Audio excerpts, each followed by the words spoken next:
तो फ्रेंड्स हम लोग सेट ए सॉल्व करने वाले हैं। जो फर्स्ट क्वेश्चन है आरएफआई रैपिड फाइनेंसिंग इंस्ट्रूमेंट और रैपिड क्रेडिट फैसिलिटी आरसीएफ। ये क्या है? ये एक्चुअली आईएमएफ का इंस्ट्रूमेंट है। आईएमएफ, इसका आंसर हो जाएगा ऑप्शन नंबर बी। इससे जो भी मेंबर हैं आईएमएफ के, उनको अगर बैलेंस ऑफ पेमेंट की इशू हो जाता है तो उसमें उनको अर्जेंट फाइनेंशियल एड दिया जाता है, फाइनेंशियल असिस्टेंट प्रोवाइड किया जाता है। रैपिड नाम से ही देख रहे हैं, रैपिड फाइनेंसिंग इंस्ट्रूमेंट, और ये है rapid credit facility. Credit facility में क्या होता है कि एक्स पोस्ट कंडीशनलिटी नहीं होती है, कंडीशनलिटी इसमें नहीं होती है, बस यही फर्क है। तो ये हो गया आईएमएफ, ऑप्शन बी। नेक्स्ट है रील और नीर। ये काफी टाइम से यूज में था और ये इस बार यूपीएससी ने पूछ लिया। तो एक्चुअली ये क्या होता है कि सपोज कीजिए कि इंडिया का जो रुपया है, आपको थोड़ा सा एक्सप्लेन कर देता हूँ ताकि नेक्स्ट एग्जाम में आपको फायदा होगा। सपोज कीजिए इंडिया का रुपया है और यूएसए का डॉलर है। तो क्या होता है कि आप देखते होंगे कि कई बार रुपया गिर जाता है तो हम लोग कंपेयर करते हैं इसका डॉलर से, और मीडिया में क्या बताया जाता है कई बार कि रुपया गिर गया, इसका मतलब डॉलर के कंपेयर में, तो यानी कि इंडिया को ऐसा ऐसा इश्यू हो जाएंगे, बहुत सारे डिसएडवांटेजेस बताए जाते हैं। बट हम लोग सिर्फ और सिर्फ एक कंट्री से कंपेयर करके इसको डिसाइड नहीं कर सकते हैं। ये हम तब डिसाइड कर सकते हैं जब हम रुपया को बहुत सारे कंट्रीज के उनके अपने करेंसी से कंपेयर करेंगे। तो रुपया को जब हम लोग 36 तरह के देशों से कंपेयर करते हैं उनके करेंसी से, उनके साथ कितना ट्रेड किया जाता है, और उसमें जो भी कंपैरिजन होता है तो उसके बेसिस पे रुपया का क्या बढ़ रहा है कि घट रहा है वो हम लोग देखते हैं। तो वो होता है आपको नॉमिनल इफेक्टिव एक्सचेंज रेट। ये एक तरह का इंडिकेटर होता है, इसके बेसिस पे हम लोग ये चेक करते हैं। उसी कंपेयर में अगर हम लोग जब इन्फ्लेशन जो होता है उसको हम लोग एडजस्ट कर देते हैं तो हो जाता है रियल इफेक्टिव एक्सचेंज रेट। ठीक है, वो हो जाता है real effective exchange rate.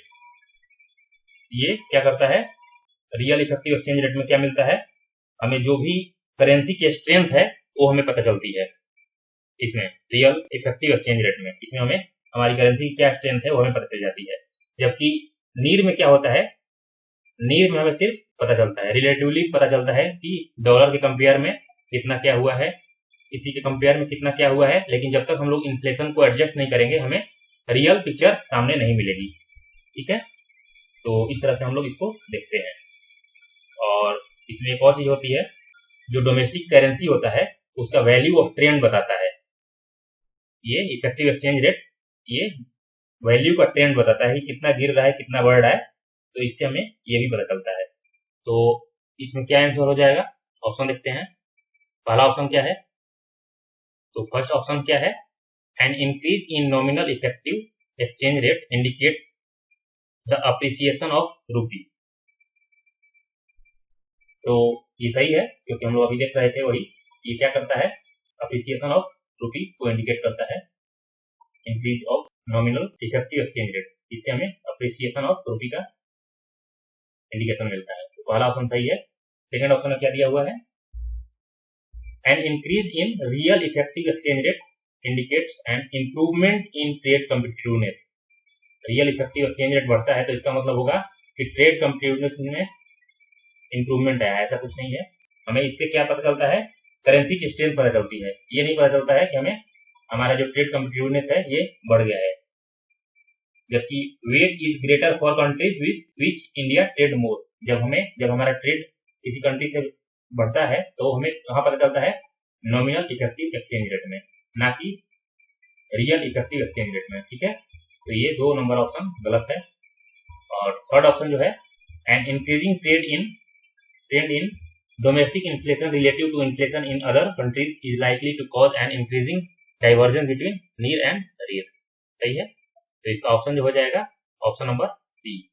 Next देखते हैं, देखिए पहला ऑप्शन देखिए, if the inflation is too high Reserve Bank of India is likely to buy government securities. देखिए इन्फ्लेशन जब बढ़ता है तो उसका मतलब क्या होता है कि कंट्री में रुपया का भाव गिर गया है, यानी कि रुपया बहुत ज्यादा हो गया है। जब ज्यादा हो जाएगा तो उसका वैल्यू गिर जाएगा, ठीक है। तो आरबीआई क्या करेगा, ज्यादा है तो उसको कम कर देगा। कम कैसे करेगा, अपनी गवर्नमेंट सिक्योरिटी जो है उसको सेल कर देगा, बेच देगा और रुपया वहां से ले लेगा, तभी कम होगा। इससे क्या होगा, इन्फ्लेशन कम हो जाएगा। बट ऑप्शन में क्या बोल रहा है, likely to buy government security. अगर आरबीआई खरीदने लगेगा तब तो फिर मार्केट में और ज्यादा रुपया आ जाएगा, उससे इन्फ्लेशन और बढ़ जाएगा। तो ये ऑप्शन नंबर 1 गलत है। और अगर आपने ऑप्शन नंबर 1 गलत कर लिया तो ऑप्शन देखिए, A number cancel, C cancel, D cancel, आपका आंसर आ गया 2 और 3। ये भी देख लेते हैं। If the rupee is rapidly depreciating, यानी कि यही कंडीशन है, तो RBI is likely to sell dollar in market. सही बात है, रुपया निकालने के लिए डॉलर सेल कर देगा। If the interest rate in the USA और European union were to fall, that is likely to induce RBI to buy dollars. सही है, तो आपको डी आंसर हो गया इसका। नेक्स्ट है G20 कॉमन फ्रेमवर्क। तो ये अगर आप 1 साल पहले जाते हैं तो 28 जनवरी 2021 के द हिंदू में आया हुआ था ये न्यूज, और ये डायरेक्टली उनके वेबसाइट पर भी दिया हुआ है। सेम वहां से कॉपी है ये दोनों option. It is initiative endorsed by the G20 together with Paris Club, ठीक है। एंड सेकंड ऑप्शन है, it is an initiative to support low income countries with unsustainable debt. ये भी सही है, ये दोनों वहीं से सीधा उठा लिया है इन्होंने यूपीएससी में। सेम आप देखेंगे जाकर, आप डायरेक्ट गूगल पर टाइप कीजिए G20 कॉमन फ्रेमवर्क, उनका वेबसाइट है जो, उनपे ये दोनों सेम का सेम दिया हुआ है, वहां से ये उठाया हुआ है। तो इसका ऑप्शन हो जाएगा ऑप्शन नंबर सी। आपको एक और बात बता दूं इसमें, कि जो चार्ड है, Chad become first country to ask for debt under G20 common framework. ये जो फ्रेमवर्क बना हुआ है, इससे डेट लेने के लिए जो चार्ड कंट्री है वो पहला ऐसा कंट्री बन गया है जिसने अप्लाई किया है। तो ये आप ध्यान में रखेंगे, आगे हो सकता है किसी एग्जाम में पूछ ले। नेक्स्ट देखते हैं, 5 नंबर है inflation index bond. Inflation index bond क्या है, ऑप्शन इसके एडवांटेजेस पूछा है। Advantages of inflation index bond, जब इन्फ्लेशन को इसमें हम जो भी पैसे इन बॉन्ड खरीदते हैं तो उसमें हमें इन्फ्लेशन से बच जाते हैं, तो वो होता है इन्फ्लेशन इंडेक्स बॉन्ड। जैसे नॉर्मल हम लोग कोई नॉर्मल बॉन्ड लेते हैं, उसमें क्या होता है, इन्फ्लेशन अगर आ गया तो आपका पैसा डूबने का संभावना रहेगा। बट इसमें ऐसा नहीं होता है, इसमें इन्फ्लेशन एडजस्ट हो जाता है, ठीक है। और इसके और भी बहुत सारे बेनिफिट्स हैं, देख लेते हैं हम लोग। पहला ऑप्शन क्या है, government can reduce the coupon rates on its borrowing by the way of IIB. सही है, गवर्नमेंट क्या हो सकता है, ऐसे कर सकता है, government can reduce the coupon rates on its borrowing by way of IIBs, ठीक है। और IIBs provide protection to the investor from uncertainty regarding inflation. यही होता है इन्फ्लेशन इंडेक्स बॉन्ड, अनसर्टेनिटी जो भी इन्फ्लेशन में आती है उससे हमें सुरक्षा देता है। तो 2 नंबर सही है। 3 नंबर क्या है, the interest received as well as capital gain on IIB are not taxable. देखिए ये गलत है, क्योंकि कैपिटल गेन टैक्स जो लगता है, कैपिटल गेन टैक्स इस पे एप्लीकेबल होता है, तो ये गलत हो जाएगा। 3 गलत हो गया, तो ऑप्शन क्या है, 1 और 2 सही है, यानी कि ऑप्शन होगा ए। नेक्स्ट है, with reference to foreign owned e commerce firms operating in India, which of the following statements is are correct? Option number 1, they can sell their own goods in addition to offering their platform as marketplaces. own goods, अब इसका मतलब क्या हुआ, जैसे suppose कीजिए Amazon company है, और Amazon company जो अपने ई कॉमर्स जो उसकी वेबसाइट है अमेजन, वो क्या करी, उस पर आप देखते होंगे कि बहुत सारे सेलर ने अपना गुड्स उस पर रिप्रेजेंट करते हैं और वहां से आप ऑर्डर करते हैं और खरीदते हैं। लेकिन अमेजन ऐसा करेगा कि उनकी जगह पे वो खुद ही जो भी उसमें आप लोग सामान खरीदते हैं वो खुद ही उसका मैन्युफैक्चरिंग करे और वही सेलर बन जाए। तो यही बोल रहा है ये। बट आप जानते हैं कि 2019 से ये बिल्कुल गैर कानूनी हो गया है, ऐसा नहीं कर सकती हैं कंपनियां। ये छोटे सेलर्स को बचाने के लिए किया गया है। अदरवाइज बड़ी मछलियां जो होती हैं छोटे मछलियों को खत्म कर देती हैं। तो इसलिए 1 नंबर जो ऑप्शन है गलत है, दे कांट सेल।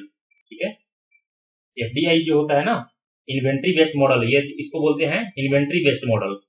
अगर कोई कंपनी है, ई कॉमर्स की कंपनी, और वो खुद ही अपना जो गुड्स होता है उसका प्रोडक्शन करे और उसे सेल करे, उसको बोलते हैं इन्वेंट्री बेस्ड मॉडल।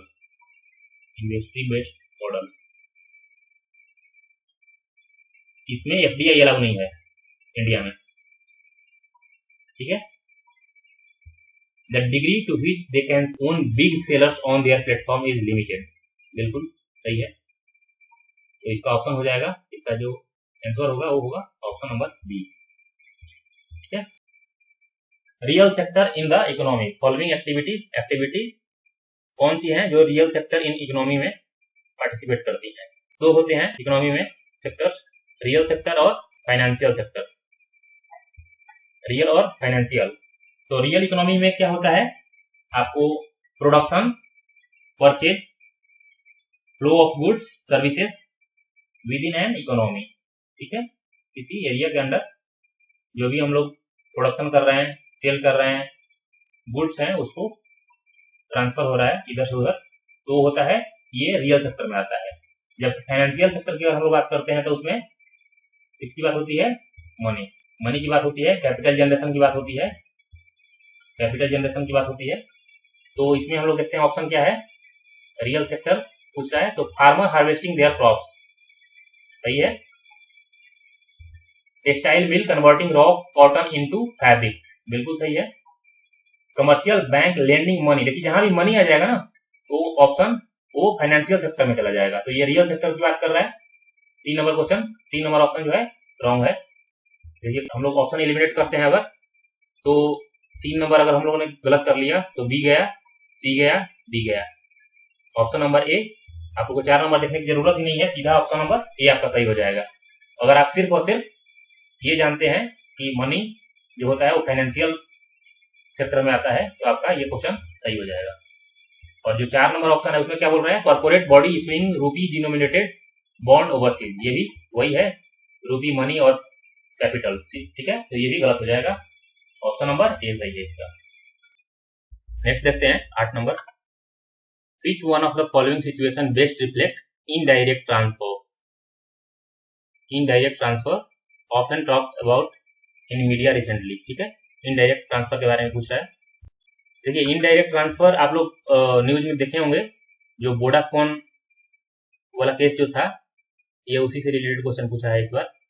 जो इंडिया में जो होता है इनकम, वो 4 टाइप के इनकम जो होते हैं वो टैक्सेबल होते हैं। 4 टाइप के इनकम होते हैं, टैक्सेबल होते हैं। कौन कौन से? Income which is received in India, ठीक है, जो इंडिया में, सपोज ये इंडिया है, income which is received in India and income which is arised from India, ये first kind of. Second, third क्या हो गया, income which is deemed to be received, मतलब हमने ऐसा एज्यूम किया है कि ये कंट्री से इनकम आ रहा है, देखिए आ नहीं रहा है, ये हमने ऐसा माना है, इमेजिन किया है, एज्यूम किया गया है।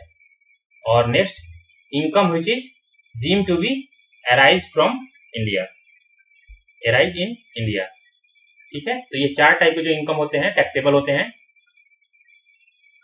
अब कंपनीज क्या करती हैं, कंपनी इसमें ट्राई करती हैं कैसे इनकम टैक्स बचा लिया जाए, और हमारा जो इनकम टैक्स लॉ है वो उनको लपेटे में लेने के लिए रेडी रहता है। तो इनडायरेक्ट ट्रांसफर जो होता है कैसे करते हैं, an Indian economy investing in a foreign enterprises, देखिए इंडियन इकोनॉमी इन्वेस्ट करेगा तो ये तो इनडायरेक्ट के अंदर नहीं आएगा। Foreign company investing in India and paying taxes हो ही रहा है, तो फिर तो कोई है ही नहीं। इंडियन, यहाँ भी इंडियन कंपनी आ रहा है, इंडियन कंपनी के बारे में तो बिल्कुल ही नहीं होगा, तो सी और ए तो आप लोग डायरेक्टली कट कर सकते हैं। A foreign company transfer shares and such shares derive from their substantial value from assets located in India, यही है इनडायरेक्ट ट्रांसफर, यही होता है। ठीक है, इसको एक्सप्लेन करते हैं। सपोज कीजिए कि ये कंपनी है और ये यूएस में है, और इसकी सब्सिडरी कंपनी एक है बी, ये कोई आइलैंड है यहाँ पे है, और इसकी एक इसकी एक कंपनी है, इसकी कंपनी है एक सी जो कि इंडिया में है, और बी का इसमें सपोज कीजिए 60% शेयर है। ठीक है, अब सपोज कीजिए कि वोडाफोन जो आ गई, वोडाफोन सपोज कीजिए यूके में है, यूके में वोडाफोन ने क्या किया, वोडाफोन ने इस बी कंपनी के साथ सौदा किया। ठीक है, तो सी जो होता है वो अपने आप ही सी का जो 60% है बी को खरीद लिया अगर वोडाफोन ने, तो 60% जो शेयर था वोडाफोन के पास आ गया। अब क्या होता है कि वोडाफोन ने क्या बोला कि मैंने तो इस आइलैंड से बिजनेस किया है, लेकिन इंडिया क्या बोलेगा कि नहीं, जो थर्ड नंबर हम लोग पढ़े थे कि डीम टू बी रिसीव्ड, वहां से जो हमारा इनकम टैक्स डिपार्टमेंट है वो इसको नोटिस भेजेगा कि भाई तुम्हारा इतना 1000 करोड़ जो है हमको टैक्स भरो। ठीक है, यही होता है इनडायरेक्ट ट्रांसफर। नेक्स्ट देखते हैं, expenditure made by an organisation और a company, which of the following statement is are correct. तो फर्स्ट ऑप्शन है acquiring new technology is capital expenditure, acquiring new technology is capital, सही बात है, इससे हमारा एसेट तैयार होता है, ये हमारा एक तरह से जब भी कोई एसेट जनरेट होता है तो वो कैपिटल एक्सपेंडिचर होता है। ठीक है, सेकंड ऑप्शन है debt financing is considered capital expenditure while equity financing is considered revenue expenditure. देखिए, जो कैपिटल में क्या होता है, कैपिटल में हमारा कोई एसेट जनरेट होता है, और दूसरी बात है हमारी कोई लायबिलिटी नहीं होनी चाहिए, हम पे लायबिलिटी हमारी नहीं बढ़नी चाहिए, और हम पे कोई देनदारी नहीं होनी चाहिए। ठीक है, ये हमारा होता है कैपिटल एक्सपेंडिचर। इक्विटी में क्या होता है, इक्विटी और डेट आपको बता देता हूं। देखिए, सपोज कीजिए कि हर कंपनी को अपना बिजनेस बढ़ाने के लिए, बिजनेस इंक्रीज करने के लिए उसको कैपिटल की जरूरत होती है, मनी की जरूरत होती है, तो क्या करती है, दो तरह से मनी जनरेट करती है, या तो डेट लेती है या फिर इक्विटी से। तो इक्विटी में क्या करती है, इक्विटी में वो अपना ऑनरशिप राइट देती है, जबकि डेट में क्या होता है, विदाउट ऑनरशिप राइट दिए हुए उसको जो पैसा मिलता है वो डेट होता है, उसमें ऑनरशिप ट्रांसफर नहीं होता है। लेकिन इक्विटी में ऑनरशिप ट्रांसफर हो जाता है।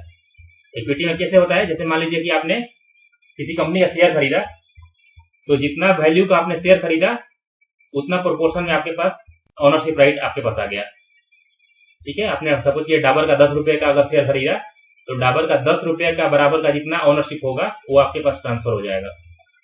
बट डेट में ऐसा नहीं होता है, डेट में ऑनरशिप नहीं ट्रांसफर होता है, उसमें यह बताया जाता है कि हाँ विगत वर्ष में आपसे मैंने लोन लिया विगत वर्ष में, और इस डेट को फलाना डेट को फलाना % के इंटरेस्ट के साथ मैं आपको ये डेट जो होता है पे कर दूंगा। ठीक है, तो अब आप लोग समझ गए होंगे कि डेट और इक्विटी। तो डेट में क्या होता है, डेट आपका लायबिलिटी जनरेट होता जाता है और ये रेवेन्यू एक्सपेंडिचर में आता है, और इक्विटी जो होता है वो कैपिटल एक्सपेंडिचर में आ जाता है। तो इस तरह से 2 नंबर गलत हो गया, इसका ऑप्शन नंबर ए सही हो जाएगा। With reference to the Indian economy consider the following statement, a share of the household financial saving goes toward government borrowing. Household financial saving क्या होता है, हाउस होल्ड डिस्पोजेबल इनकम जो होता है उसमें हम लोग अगर गुड्स और सर्विसेज का कंजम्पशन को माइनस कर देते हैं तो ये हमारा आ जाता है हाउस होल्ड फाइनेंशियल सेविंग। तो a share of the household financing saving goes toward government borrowing, ये सही ऑप्शन है। Dated securities issued at market related rates in auction from the large component of internal debt. तो जो internal debt होता है वो overall जो public debt होता है उसका अप्रॉक्स 94% होता है, और इस इंटरनल डेट का अप्रॉक्स 49% डेटेड सिक्योरिटी होता है। तो आप समझ सकते हैं कि ये एक लार्ज कंपोनेंट है, इसलिए ये वाला ऑप्शन भी सही है। तो 10 का सी ऑप्शन सही है। 11 नंबर, ये एच.एन. सान्याल कमेटी का क्वेश्चन बना है इस बार। एच.एन. सान्याल कमेटी 1963 में इसने रिपोर्ट दिया था, कंस्टिट्यूट जो हुआ था 1961 में हुआ था। 1961 में एच.एन. सान्याल जो थे एडिशनल सॉलिसिटर थे। ठीक है, तो ये भी ध्यान में रखेंगे आप लोग वन डे एग्जाम के लिए, सीसीएस एग्जाम के लिए। और एच.एन. सान्याल कमेटी इनका जो रिपोर्ट था इसी के बेसिस पे कंटेम्प्ट ऑफ कोर्ट जो 1971 है ये पास हुआ था। तो फर्स्ट ऑप्शन जो है ये सही है। The constitution of India empowers the Supreme Court and High Court to the punish for contempt of themselves. बिल्कुल सही है। देखिए आर्टिकल 129 कॉन्स्टिट्यूशन का क्या बोलता है, सुप्रीम कोर्ट के पास जो होता है कंटेम्प्ट ऑफ कोर्ट का पनिशमेंट का राइट है, और हाई कोर्ट के लिए 215। ध्यान रखेंगे यूपीएससी एग्जाम में पूछ सकता है 129 और 215, तो ये 2 नंबर भी सही है। नेक्स्ट है the constitution of India defines civil contempt and criminal contempt. अगर कॉन्स्टिट्यूशन ऑफ इंडिया में डिफाइन नहीं किया गया होता तो फिर ये अलग से contempt of court act 1971 pass करने की क्या जरूरत थी, फिर ये गलत है। 3 नंबर सिविल कंटेम्प्ट और क्रिमिनल कंटेम्प्ट जो है, ये जो एक्ट है कंटेम्प्ट ऑफ कोर्ट एक्ट 1971, यहाँ सेक्शन 2B में जो है सिविल को और 2C में क्रिमिनल को डिफाइन किया गया है। ठीक है। और नेक्स्ट है in India the parliament is vested with the power to make law on contempt of court. ये कंटेम्प्ट ऑफ कोर्ट एक्ट में ही ये प्रोविजन किया गया था कि जो पार्लियामेंट है उसके पास ये पावर रहेगा। ठीक है, तो ये भी सही है। 1, 3 एंड 4, 1, 2 एंड 4 इसका ऑप्शन हो जाएगा। नेक्स्ट देखते हैं government law officer and legal forms are recognised as advocate but corporate lawyers and patent attorneys are excluded from recognition as advocate. सही है ये। देखिए जो लॉयर्स होते हैं जो प्राइवेट फॉर्म में काम करते हैं उनको एडवोकेट नहीं कहा जाता है। एडवोकेट वो होते हैं जो कोर्ट के सामने बहस करते हैं। ठीक है, जबकि law graduate who work in corporate field are not eligible to appear in the court of law। ये हाई कोर्ट ने बोल रखा है ऑलरेडी, तो इसलिए ये ऑप्शन जो होता है सही है। Bar council have the power to lay down the rules relating to legal education and recognition of law colleges. ये भी सही ऑप्शन है, तो इसका आंसर हो जाएगा ऑप्शन नंबर सी। नेक्स्ट देखते हैं फर्स्ट जो ऑप्शन है 13 नंबर क्वेश्चन, तो इसमें क्या बोल रहा है कि जो कॉन्स्टिट्यूशनल अमेंडमेंट होता है, किसी संविधान संशोधन विधेयक जो होता है उसमें जो प्रायर रिकमेंडेशन होता है ये जरूरी होता है। तो आप लोग अगर लक्ष्मीकांत देखेंगे तो लक्ष्मीकांत के चैप्टर नंबर 10 में साफ दिया है कि इसमें प्रेसिडेंट के प्रायर रिकमेंडेशन पूर्व सिफारिश की बिल्कुल अपेक्षा नहीं होती है, तो ये वाला जो ऑप्शन हो रहा है गलत हो जाएगा। कहाँ दिया हुआ है? लक्ष्मीकांत के चैप्टर नंबर 10 में, संविधान संशोधन जो चैप्टर है उसमें दिया हुआ है साफ साफ। नेक्स्ट ऑप्शन क्या है कि when a constitution amendment bill is presented to the president of India it is obligatory for the president of India to give his and her assent. बिल्कुल ये बाध्यकारी होता है, राष्ट्रपति जो सभा है उनको सहमति देना बाध्यकारी होता है उनके लिए, तो ये ऑप्शन जो है सही है। A constitution amendment bill must be passed by both the Lok Sabha and the Rajya Sabha by a special majority and there is no provision for joint sitting। ये भी सही ऑप्शन है, तो ऑप्शन नंबर 2 एंड 3 इसका B हो जाएगा। Next क्या है? The constitution of India classifies the minister into 4 ranks, cabinet minister, ministry of state with independent charge, minister of state and deputy minister. देखिए कॉन्स्टिट्यूशन ऑफ इंडिया में इस तरह का कोई भी क्लासिफिकेशन नहीं दिया गया है, तो ये ऑप्शन रॉन्ग हो जाएगा। सेकंड ऑप्शन देखते हैं total number of minister to be in the union government including the prime minister shall not exceed 15% of the total number of members in Lok Sabha. बिल्कुल सही है। 91st अमेंडमेंट यही था कि जो टोटल नंबर है उसका 15% से ज्यादा इंक्लूडिंग प्राइम मिनिस्टर 15% से ज्यादा नहीं होना चाहिए, तो ये इसका ऑप्शन हो जाएगा बी। नेक्स्ट करते हैं which of the following is a exclusive power of Lok Sabha to ratify the declaration of emergency. जब डिक्लेरेशन को रेटिफाई करने के लिए आता है तो लोकसभा और राज्यसभा दोनों जगह जाता है। ठीक है, तो ये ऑप्शन गलत है। To pass a motion of no confidence against the council of ministers. बिल्कुल सही है। अविश्वास प्रस्ताव जो होता है सिर्फ और सिर्फ लोकसभा में पेश होता है, तो ये 2 नंबर सही है। To impeach the president of India, ये भी इसका कोई एक्सक्लूसिव पावर नहीं है, तो ये भी गलत हो जाएगा। इसका ऑप्शन हो जाएगा 2 ओनली। नेक्स्ट देखते हैं एंटी डिफेक्टिंग लॉ। इस पर हमेशा क्वेश्चन रहता है, क्वेश्चन इंपॉर्टेंट टॉपिक है। The law specifies that a nominated legislature can not join any political party within 6 months of being appointed to the house. ये भी आपको लक्ष्मीकांत में दिया हुआ है, ठीक है। तो लक्ष्मीकांत में ये क्लियर दिया हुआ है कि जो 6 मंथ बोल रहा है ना, तो 6 मंथ के बाद वो ज्वाइन नहीं कर सकता है, ठीक है। 6 मंथ के पहले ज्वाइन कर सकता है, 6 मंथ के बाद नहीं ज्वाइन कर सकता है। ऑप्शन में क्या है, can not join any political party with in 6 month, तो ये ऑप्शन गलत हो जाएगा। आफ्टर 6 मंथ ज्वाइन नहीं कर सकता है, ठीक है। Can not join any political party after 6 month, okay. तो ये ऑप्शन नंबर 1 गलत हो गया। The law does not provide any time frame within which the presiding officer has to decide a defection case। देखिए एंटी डिफेक्शन लॉ अगर आप पढ़ेंगे तो उसमें ऐसा कोई टाइम फ्रेम नहीं दिया गया है, तो ये ऑप्शन आपका सही हो जाएगा, ये बी ऑप्शन। नेक्स्ट देखते हैं attorney general of India and solicitor general of India are the only officers of the government who are allowed to participate in the meetings of the parliament of India. देखिए आप लोग पढ़े होंगे महान्यायवादी, ये attorney general of India, ये सिर्फ और सिर्फ ये जो होता है किसी भी वो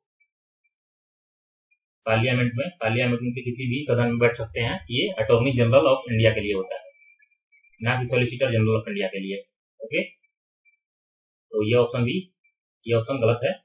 नेक्स्ट ऑप्शन क्या है, according to constitution of India the attorney general of India submit his resignation when the government which appointed him resigns।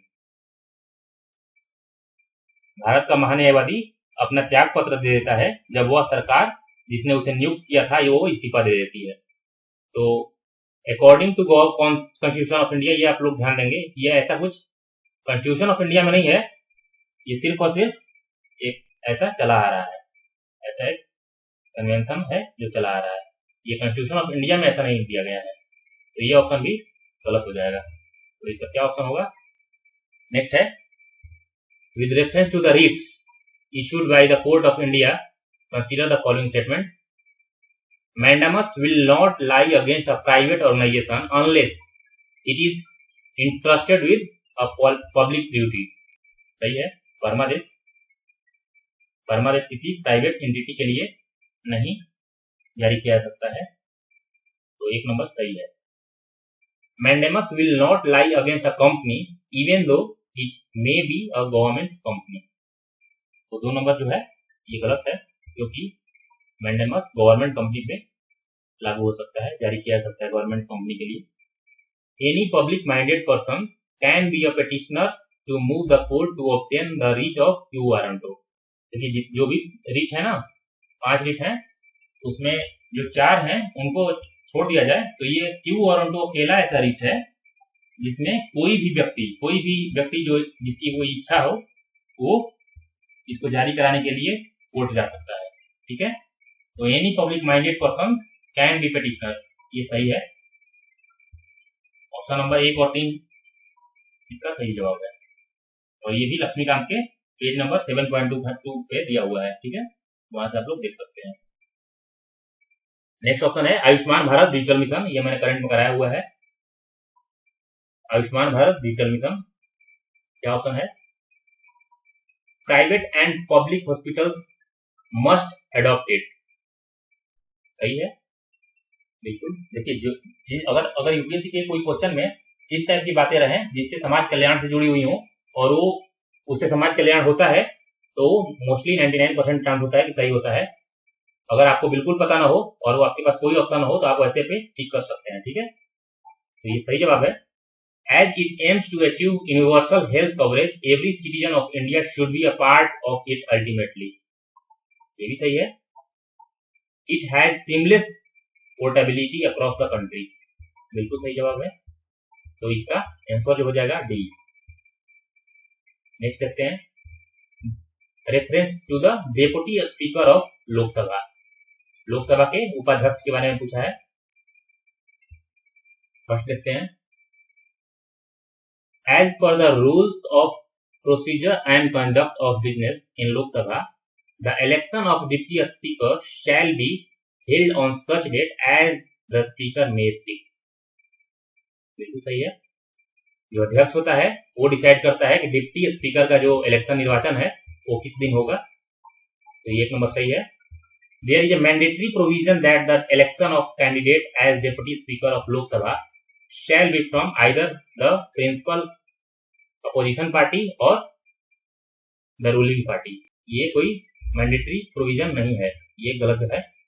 क्योंकि अगर आप लोग न्यूज देखे होंगे तो जो 10वीं लोकसभा थी 10th, वहां तक क्या होता था कि अपोजिशन और जो पार्टी सत्ता में है दोनों से अध्यक्ष और उपाध्यक्ष हो सकते थे।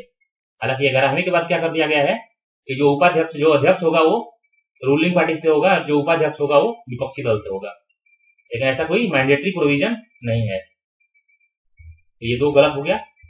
नेक्स्ट क्या है, the deputy speaker has the same power as of the speaker when presiding over the sitting of the house and no appeal lies against his ruling।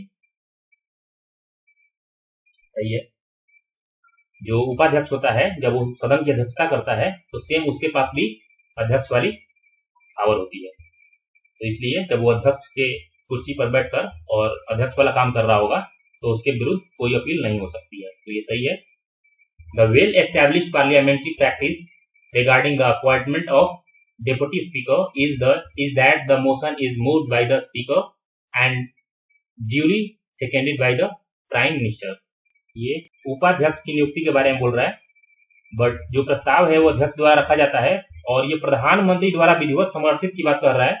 तो ये duly seconded by prime minister, ये कोई नहीं है, ऐसा कोई provision नहीं है। तो ये 4 नंबर भी गलत हो गया। ऑप्शन नंबर 1 और 3 यानी कि ऑप्शन नंबर ए हो जाएगा इसका। Among the following crops, which of is the most important anthropogenic source of both methane and nitrous oxide? Methane और नाइट्रस ऑक्साइड दोनों के लिए कोई मानवोद्भेदी स्रोत कौन सा है? तो आप लोग ये अच्छे से जानते हैं ये कौन सा है, राइस पैडी। नेक्स्ट है सिस्टम ऑफ राइस इंटेंसिफिकेशन, धान प्रणाली, धान की गहन प्रणाली। इसके बारे में पूछ रहा है कि उसमें क्या होता है, धान के जो खेत होते हैं उसको पहले सुखाया जाता है, फिर गीला किया जाता है, फिर सुखाया जाता है, फिर गीला किया जाता है। तो इससे क्या रिजल्ट होता है, reduce seed requirement, reduce methane production and reduce electricity consumption. देखिए ये प्रैक्टिस में होता है और प्रैक्टिस में किया जाता है, ये फायदे होते हैं तभी ये प्रैक्टिस में किया जाता है। ठीक है, तो इसका ऑप्शन नंबर डी। नेक्स्ट है which one of the following lakes of West Africa has become dry and turned into a desert? ये पूछा है जो पश्चिम अफ्रीका है वहां का कौन सा ऐसा लेक है जो सूख गया है अभी। तो ये है फागुइन, लेक फागुइन, ऑप्शन नंबर बी। कहां पे है ये नॉर्दर्न माली में है, नॉर्दर्न माली में है और ये अभी एकदम सूख गया है, सूख के डेजर्ट बन गया है।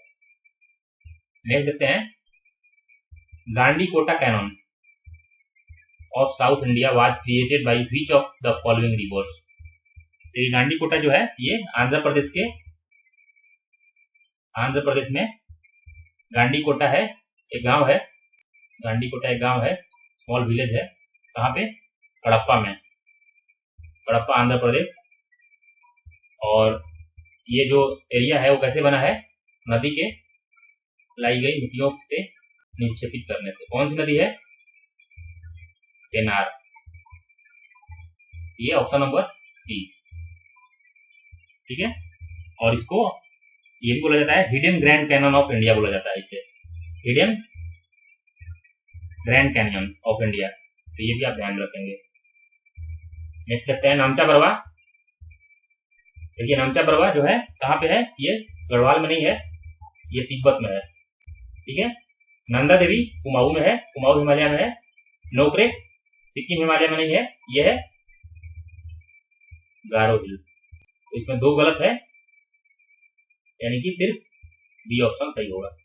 नेक्स्ट है लीवेंट। लीवेंट के बारे में पूछा, लीवेंट क्या है? Region along the eastern Mediterranean shores. ये जो भूमध्य सागरीय तट के जो ईस्टर्न पार्ट है, ईस्टर्न कोस्टल एरिया है, जो ईस्टर्न पार्ट है, वो उसको हम लोग लीवेंट बोलते हैं। इसके अंदर कौन कौन से कंट्री आते हैं? लेबनान, सीरिया, इराक, जॉर्डन और जो पैलेस्टाइन वाला पार्ट है, ये सभी लीवेंट क्षेत्र में आते हैं। ठीक है, consider the following countries which one of the above have borders with Afghanistan. ठीक है, तो अफगानिस्तान का अगर बॉर्डर देखेंगे आप लोग, तो ये अफगानिस्तान अगर हो गया, तो इस साइड में क्या है? इस साइड में तजाकिस्तान है, और इस साइड में ऊपर में इसके अफगानिस्तान के ऊपर में क्या है? उज्बेकिस्तान, और इस डायरेक्शन में तुर्कमेनिस्तान। तुर्कमेनिस्तान, उज्बेकिस्तान और तजाकिस्तान। तजाकिस्तान, तुर्कमेनिस्तान और Uzbekistan. 3, 4 and 5, option number C. Next है with reference to India consider the following statements. Monazite is a source of rare earth. बिल्कुल, मिनरल रिपोर्ट अगर देखेंगे तो उसमें लिखा हुआ है साफ साफ, ये जो रेडिश ब्राउन फॉस्फेट मिनरल्स होता है, इसमें होता है रेडिश ब्राउन फॉस्फेट मिनरल्स, और ये रेयर अर्थ है। और नेक्स्ट ऑप्शन क्या है? मोनाजाइट कंटेन्स थोरियम, ये भी हम लोग जानते हैं, तो ऑप्शन नंबर 2 भी सही है। Monazite occurs naturally in the entire Indian coastal Sands in India. Entire, देखिए ये एक्सट्रीम वर्ड है, वैसे मैं बिलीव नहीं करता हूँ इतनी ज्यादा ब्लाइंड गेसिंग पे, बट ये क्योंकि आप लोग अगर नहीं बिल्कुल जानते हैं तब आप लोग इस पे कर सकते हैं ऐसे कि हाँ एक्सट्रीम वर्ड है। और लेकिन यहाँ पे हम लोग क्या जानते हैं कि मोनाजाइट जनरली सारे जगह नहीं पाया जाता है, मेनली केरला में पाया जाता है, मेनली केरला में पाया जाता है ये मोनाजाइट। ठीक है, तो ये ऑप्शन भी, ये ऑप्शन जो है ये गलत हो गया, एंटायर लिखा हुआ है। हाँ, अगर आप मिनरल रिपोर्ट देखेंगे तो उसमें बताया गया है कि ये टोटल जो इंडिया के 8 स्टेट हैं, वहां पे मोनोजाइट पाए जाते हैं। ठीक है, कौन कौन से हैं? आंध्र प्रदेश, गुजरात, झारखंड। देखिए झारखंड कोस्टल एरिया नहीं है, फिर भी वहां पाया जाता है, बहुत कम मात्रा में पाया जाता है लेकिन मिलता है। केरला, महाराष्ट्र, उड़ीसा, तमिलनाडु और वेस्ट बंगाल। 8 जो राज्य हैं वहां पे मोनोजाइट पाए जाते हैं, बट यहाँ लिखा है इंटायर इंडियन कोस्टल एरिया, तो इसमें बहुत सारे कुछ छूट गए, जैसे कर्नाटका नहीं है, और तो इसलिए ये ऑप्शन जो है एलिमिनेट गलत हो गया। नेक्स्ट है government bodies only can process और एक्सपोर्ट मोनाजाइट, सही है, तो 1, 2 एंड 4, ये ऑप्शन नंबर बी। नेक्स्ट है in the northern hemisphere the longest day of the year normally occurs in the, देखिए लॉन्गेस्ट डे कब होता है? 21 जून, तो 21 जून first half of month of June नहीं होगा, तो ये सेकेंड हाफ में हो जाएगा, option number B.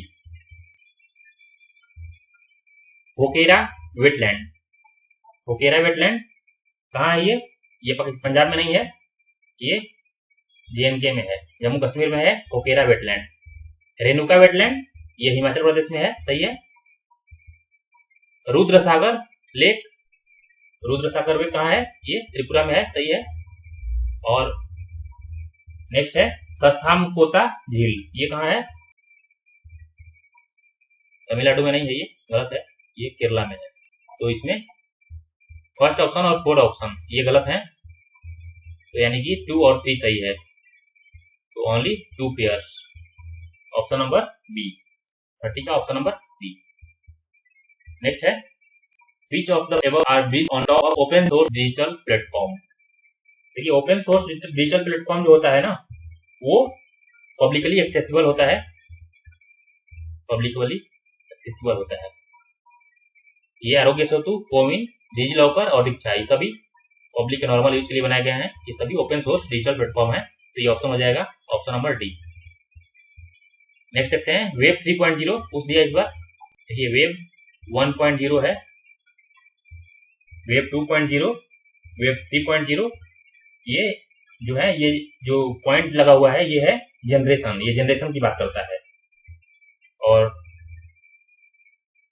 Web 1.0, web 2.0 और वेब 3.0। देखिए इसमें क्या है, वेब 1.0 ये जो होता है ये स्टैटिक होता है, ये स्टैटिक वेब है। 2.0 क्या है, इंटरैक्टिव, इंटरैक्टिव वेब। और 3.0 जो है ये इंटरैक्टिव है बट साथ में powered by AI, powered by artificial intelligence. ठीक है।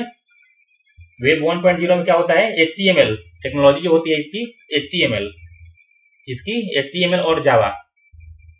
जबकि अगर 3.0 में क्या है, तो इसमें हम लोग 3 टेक्नोलॉजी यूज होगी, ब्लॉकचेन, आर्टिफिशियल इंटेलिजेंस और मशीन लर्निंग। ये 3 टेक्नोलॉजी इसमें यूज होगी। ठीक है, तो ये आपको ध्यान रखना है। अब क्या ऑप्शन में है, web 3.0 technology enables people to control their own data। सही है। In the web 3.0 world there can be blockchain based social network. पढ़े हैं हम लोग अभी। सही है। Operated by user collectively rather than a corporation. सही है। तो इसका ऑप्शन हो जाएगा all, option number D 32। Next देखते हैं software as a service. Software as a service, तो SaaS buyers can customize their user interface and can change data field। तो ये भी जो होता है सॉफ्टवेयर एज अ सर्विस, जो सर्विस हम लोग देता है, यूज करते हैं हम लोग, तो इसमें भी हम लोग अपने हिसाब से डेटा को फिल्ड कर सकते हैं, चेंज कर सकते हैं। And SaaS user can access their data through their mobile device. ये भी सही है। आउटलुक, हॉटमेल, याहू, ये सब SaaS का पार्ट है। तो ये इसका भी ऑप्शन डी हो जाएगा। नेक्स्ट है फ्रैक्शनल ऑर्बिटल बम्बार्डमेंट सिस्टम। क्या है ये ओवरहेड डिलीवरी सिस्टम है, ओवरहेड डिलीवरी सिस्टम। ठीक है। ये इसमें क्या होता है कि जो मिसाइल होता है उसको एक स्टेबल ऑर्बिट में डाला जाता है और अर्थ के चारों ओर वो जाता है, और फिर जब वो अपने टारगेट के एकदम पास में पहुंच जाता है, यहाँ टारगेट है, यहाँ पहुंच जाएगा, तो वो डी ऑर्बिट हो जाएगा। ठीक है। और जो रेट्रोग्रेड इंजन है वो बंद कर जाएगा। ओके, तो इसमें जो होता है ये ऑप्शन नंबर सी हो जाएगा।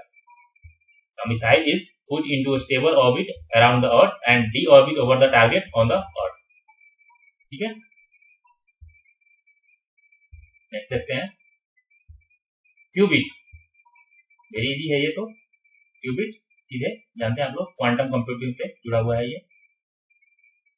ठीक है। क्यूबिट बिट होता है, बिट नॉर्मल, ये बिट हो गया। और जब 3 डायमेंशन में 3 स्टेबल सिस्टम हम लोग देखेंगे तो ये होता है, ये 3 स्टेबल, 3 स्टेट में जब पार्टिसिपेट करते हैं तब होता है ये 2 स्टेट में होता है। और जब हम लोग क्वांटम में जाते हैं तो ये होता है।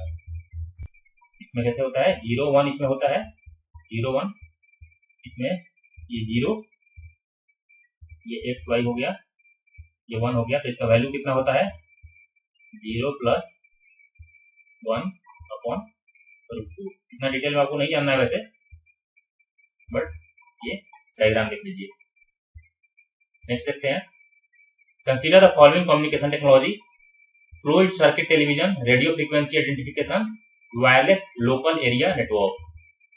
ये होता है वोलान। तो इसमें पूछ रहा है कि शॉर्ट रेंज डिवाइसेस टेक्नोलॉजी कौन सी है। तो ये इजी क्वेश्चन है, ये तीनों ही शॉर्ट रेंज डिवाइसेस टेक्नोलॉजी है। तो ये ऑप्शन इसका हो जाएगा डी। नेक्स्ट है, देखिए साइंस टेक में जनरली ऐसा देखा जाता है कि डी ऑप्शन ज्यादा मिलते हैं। तो जब आपको बिल्कुल नहीं पता हो कुछ भी तो आप ये ट्राई कर सकते हैं। Biofilm can form a medical implant with in human tissue. सही है।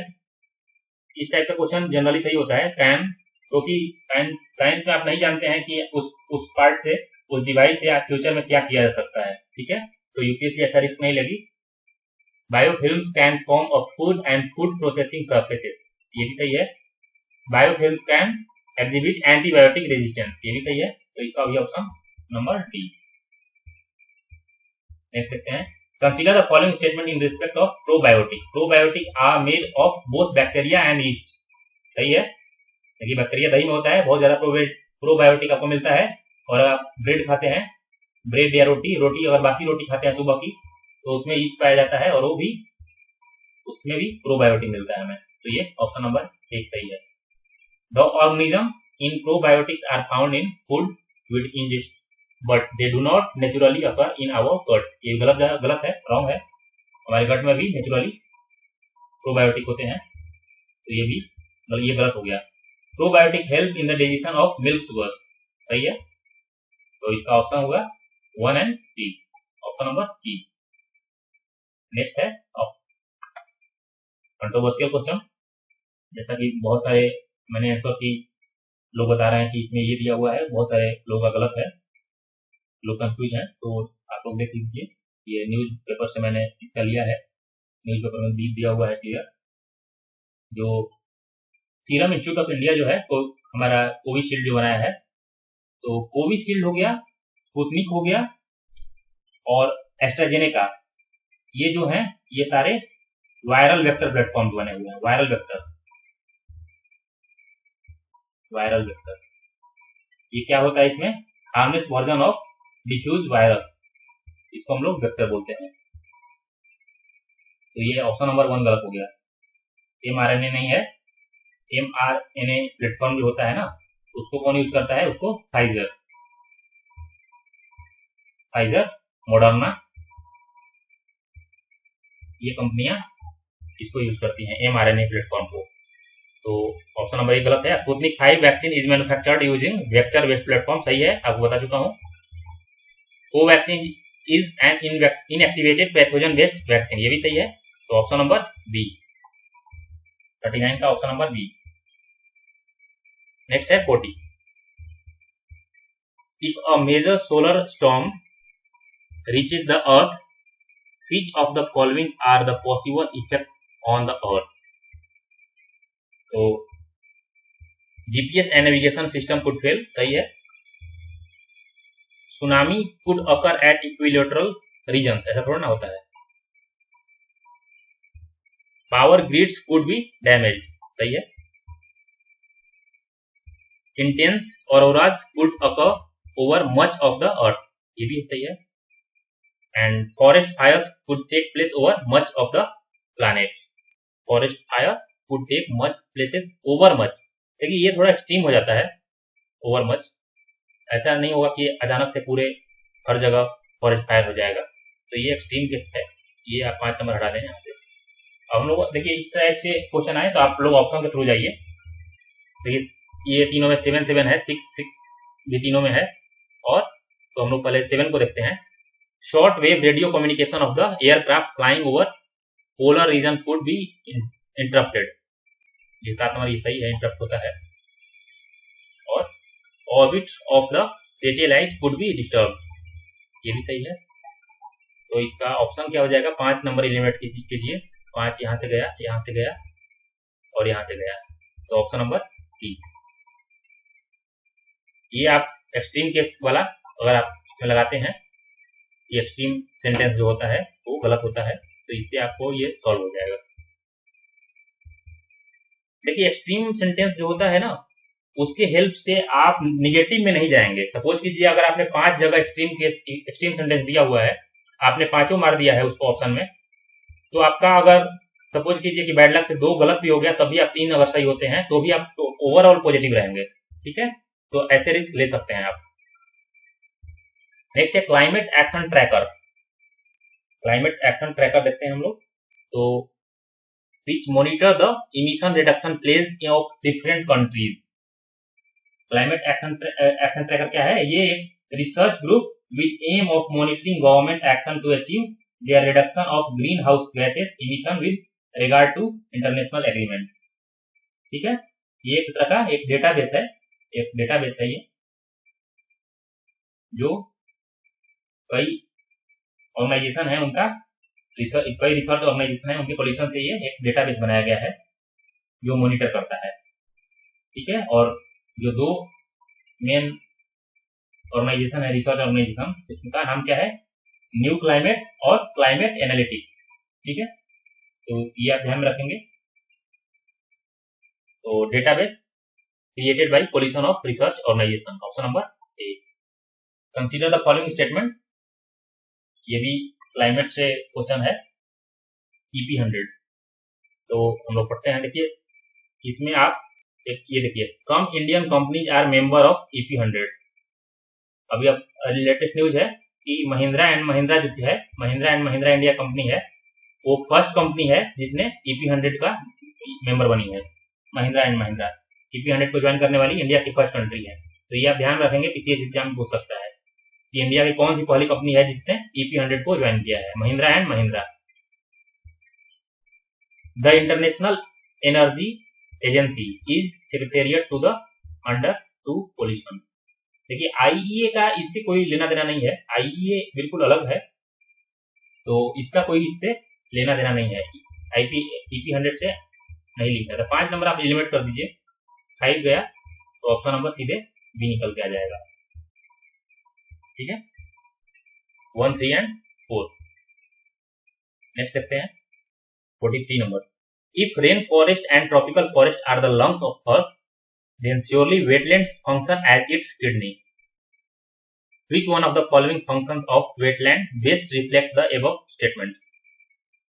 देखिए किडनी जो होता है, किडनी का क्या काम होता है, ये बॉडी में हेवी मेटल्स जो होते हैं, हेवी मेटल्स उनको छान लेती है। ठीक है, तो ये काम यहाँ इसमें कौन कर रहा है, इसमें हम लोग देखते हैं। देखिए साफ लिखा हुआ है, ये aquatic plant observe heavy metals and excess nutrients. Kidney भी यही काम करता है, तो इससे हम लोग इसको जोड़ देंगे, ऑप्शन नंबर हो जाएगा डी। नेक्स्ट है WHO एयर क्वालिटी गाइडलाइंस। देखिए अभी मैंने यूपीपीसीएस के लिए जो क्लास लिया था, उसमें कल ही मैंने जो वीडियो डाला है उसमें WHO एयर क्वालिटी गाइडलाइंस डाला हुआ है।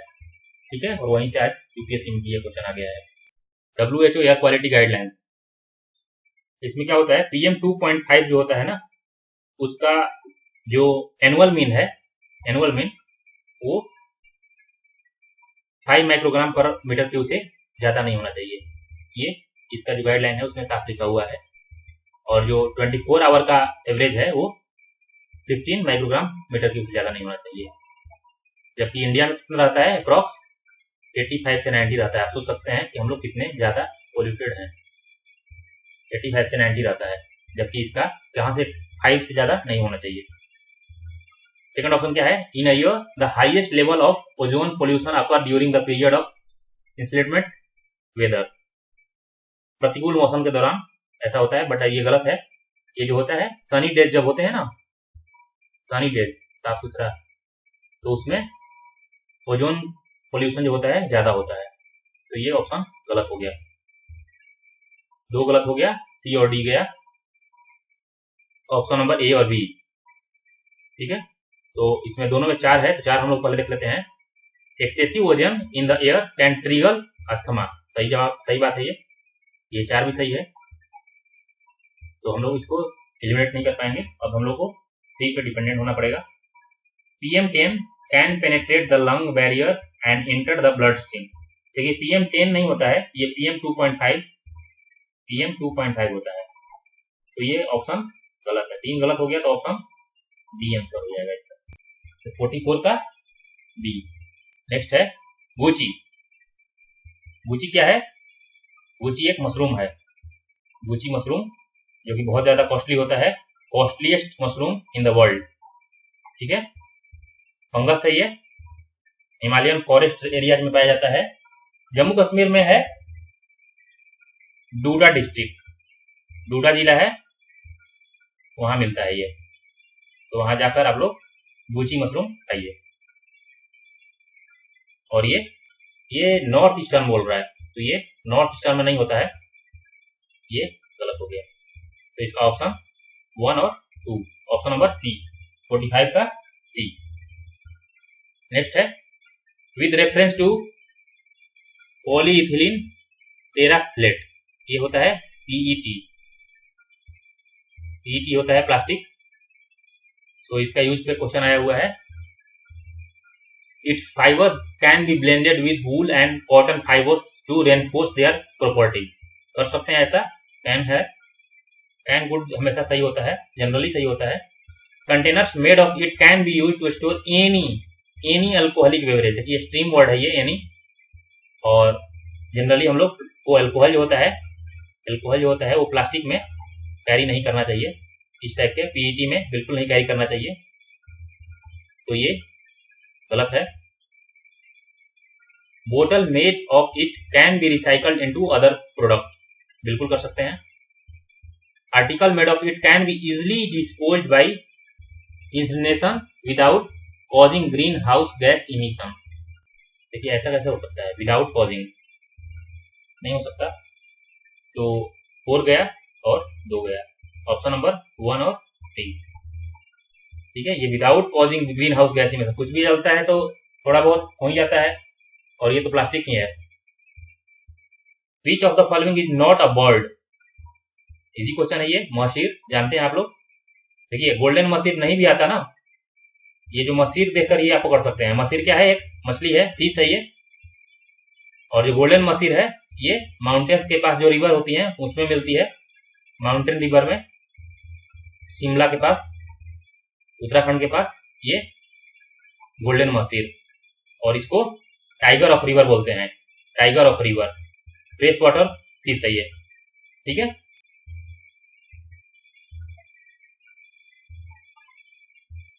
नेक्स्ट है which of the following are nitrogen fixing plant, तो इस टाइप का अगर क्वेश्चन पूछे तो हमेशा ऑप्शन से जाइए, क्योंकि बहुत सारे होते हैं।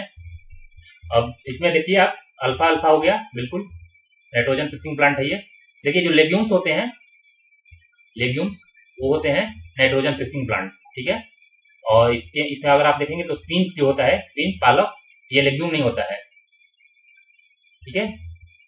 फलीदार फसल नहीं होता है ये स्पिनच। तो अगर आप 6 नंबर एलिमिनेट कर देते हैं तो डी, सी और डी चारों गया, ऑप्शन नंबर ए, ओके, 48 का ए। नेक्स्ट है Biorock technology, Biorock technology news में रहा है, न्यूज़पेपर में आया था ये कई बार। तो ये इसका यूज कैसे है, restoration of damaged coral reef को रिस्टोर करने के लिए क्या करेगा, ये कैसे काम करता है, तो ये CO3 जनरेट करता है, बायोरॉक टेक्नोलॉजी, ऑप्शन नंबर ए सही है। मियावाकी मेथड, देखिए जो पीसीएस की प्रिपरेशन कर रहे हैं वो भी जानते होंगे ये, कि 2 साल पहले का अगर आप जितने भी मैगजीन्स आती हैं सब में ये मेंशन था, यहाँ तक कि परीक्षा मंथन में जो मैगजीन आती है उसमें लिखा हुआ था, ये दिया हुआ था मियावाकी मेथड, ये जापान की पद्धति है, जापानी पद्धति है ये मियावाकी मेथड। इसमें क्या किया जाता है, बड़े बड़े पेड़ डायरेक्ट लाए जाते हैं एकदम से बड़े प्लांट, और उसको सीधे लगा दिया जाता है, ठीक है। ये क्या है, creation of mini forest in urban areas in short time duration, ठीक है, ऑप्शन नंबर सी। नेक्स्ट है in the government of India act 1919 the functions of provincial government were divided into reserve and transferred subject, सही बात है, ये तो हुआ था। नेक्स्ट देखते हैं क्या बोल रहा है, which of the following were treated as reserve subject, देखिए रिजर्व सब्जेक्ट में इसे रखा गया था।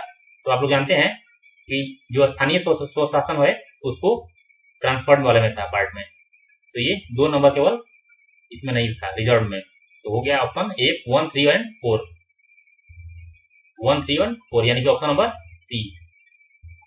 नेक्स्ट है फणम, हिंदी में इसको ऐसे प्रोनाउंस किया जाता है, फणम। एनसीईआरटी में आप लोग पढ़े होंगे, और ये क्या होता है, ये कॉइन होता है, तो सोने के जो कॉइन होते हैं स्मॉल साइज के उनको फणम बोलते हैं, ऑप्शन नंबर बी। नेक्स्ट है वरिंद्र कुमार घोष, योगेश चंद्र चटर्जी और रास बिहारी बोस, गदर पार्टी से बोल रहा है, कौन एसोसिएटेड थे, तो गदर पार्टी से इसमें से रास बिहारी बोस ही सिर्फ थे, वही इसमें थे, ऑप्शन नंबर बी। नेक्स्ट है प्रपोजल ऑफ क्रिप्स मिशन, देखिए क्रिप्स मिशन में क्या था कि जो संविधान सभा थी उसमें इसमें क्या बोल रहा है कि जो provincial assembly as well as princely state, उसमें नॉमिनेटेड मेंबर की बात है, ऐसा नहीं था, ये गलत है। नॉमिनेटेड मेंबर्स की बात कही गई है, ऐसा बिल्कुल नहीं था, तो ये ऑप्शन गलत हो जाएगा। और any province which is not prepared to accept a new constitution would have the right to sign a separate agreement with Britain regarding its future status. ये सही ऑप्शन है और इसी पर इसका विरोध भी किया गया था, इसलिए इसका ऑप्शन नंबर हो जाएगा बी। और इसी को गांधी जी ने पोस्ट डेटेड चेक डिक्लेयर किया था। ओके, और उसमें बाद में जवाहरलाल नेहरू ने जोड़ दिया था कि वो भी ऐसे बैंक का जो टूट गया हो। ये है नेति पकड़म, परिशिष्ट पर्वन, अवदान शतक और त्रिषष्टि लक्षण महापुराण। इसमें क्या बोल रहा है ये, which of the above are Jain text. तो देखिए जैन टेक्स्ट में परिशिष्ट पर्वन है और त्रिषष्टि लक्षण है। ये शिष्ट जो है ना, ये जैन टेक्स्ट है। मैंने एक्चुअली इसको ऐसे ही याद रखा था, इसमें भी शिष्ट लगे हुए हैं, ये जैन टेक्स्ट है। तो ऑप्शन नंबर 2 एंड 4 यानी कि ऑप्शन नंबर बी, 55 का बी। नेक्स्ट देखते हैं हिस्टोरिकल पर्सन, आर्यदेव, दिगनाग और नाथमुनि। तो नाथमुनि तो देखिए वैष्णव स्कॉलर हैं, जानते हैं आप लोग, ये सारे बुक्स में दिया हुआ है नाथमुनि वैष्णव स्कॉलर। और दिगनाग जो है, दिगनाग ये बुद्धिस्ट हैं। और ये जो आर्यदेव हैं ये जैन नहीं है, ये भी बुद्धिस्ट हैं। तो ये ऑप्शन नंबर 1 गलत है, यानी कि 2 पेयर सही है, ओनली 2 पेयर। ये ऑप्शन अच्छा दिया है कि आपको सिर्फ ऐसे मारना है, आपको ये कंफ्यूज नहीं होना है कि 1 या 3 या 2 या 3। अगर आपको 2 पता है कि 2 सही हो रहा है तो सीधे आप लोग ओनली 2 पेयर्स। ठीक है, ऑप्शन नंबर इसका सी, 56 का ऑप्शन नंबर सी। 57 में क्या बोल रहा है, the first Mongol invasion of India happened during the rain of Jalaluddin Khilji. देखिए एक्चुअली जलालुद्दीन खिलजी के टाइम पे नहीं आए थे, ये फर्स्ट मंगोल इन्वेजन जो हुआ था ये इल्तुतमिश जो था उसके टाइम पे ये फर्स्ट मंगोल इन्वेजन था। ये एनसीईआरटी के क्लास 7 में दिया हुआ है, एनसीईआरटी के क्लास 7 में दिया हुआ है। ठीक है, and during reign of Alauddin Khilji the one Mongol assault march up to Delhi and decide the city. ये एनसीईआरटी में लाइन बाय लाइन दिया हुआ है, तो ये 2 नंबर सही है इसमें।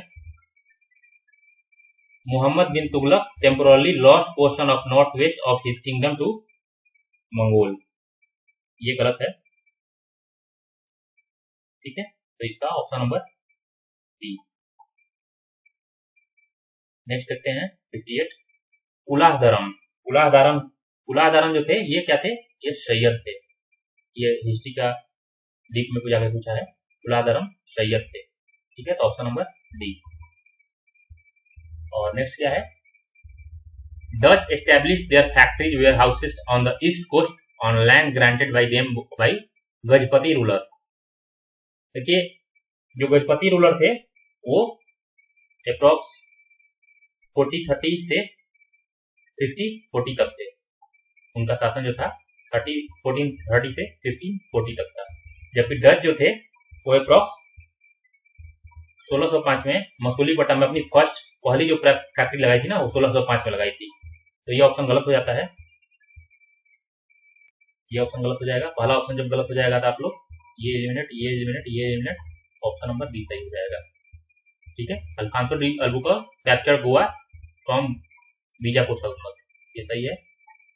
और English East India company established a factory at Madras on a plot of land lease from representative of Vijayanagar empire, ये भी सही है।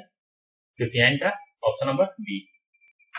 नेक्स्ट है कौटिल्य अर्थशास्त्र पे क्वेश्चन है, a person could have a slave as a result of judicial punishment, सही है।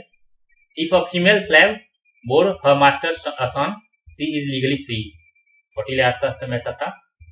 If a son born to a female slave was fathered by her master, the son was entitled to the legal status of the master's son, ये भी सही है। तो option number इसका हो जाएगा डी। ठीक है, तो अभी हम लोग ये फर्स्ट पार्ट यहीं तक रहने देते हैं, और जो नेक्स्ट पार्ट आएगा उसमें बाकी के जो 40 क्वेश्चन है उसको हम लोग सॉल्व करेंगे। ओके।